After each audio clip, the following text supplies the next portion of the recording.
Welcome to our channel. Today we how to backup iPhone to Google Drive. Easy guide step by step clearly. To backup your iPhone to Google Drive, start by downloading the Google Drive app from the App Store if you haven't already. Once installed, open the Google Drive app on your iPhone. Sign in with your Google account credentials. If you don't have a Google account, create one by following the prompts. Once you're logged in, tap on the three horizontal lines in the top left corner to open the menu. Select Settings from the menu options. In the Settings menu, tap on Backup. Choose the type of data you want to backup, such as photos, videos, and contacts.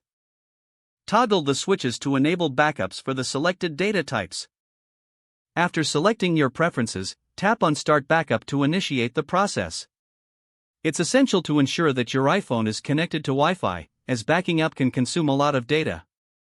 The backup process may take some time, depending on the amount of data you have.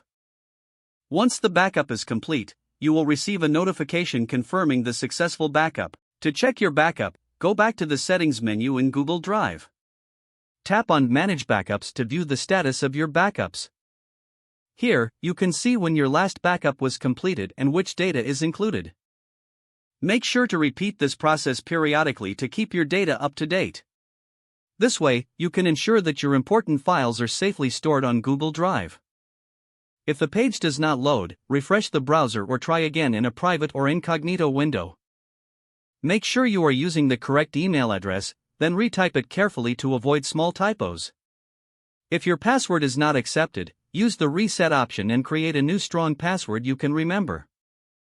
Check your spam folder for verification or security emails, then complete any requested confirmation steps.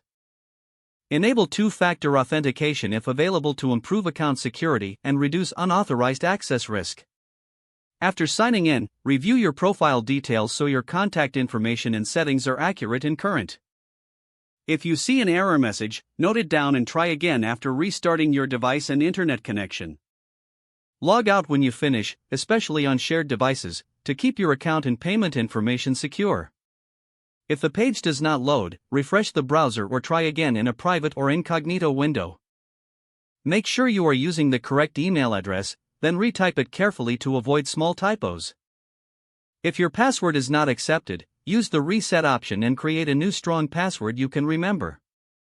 Don't forget to like this video and subscribe to our channel for more step-by-step tech guides.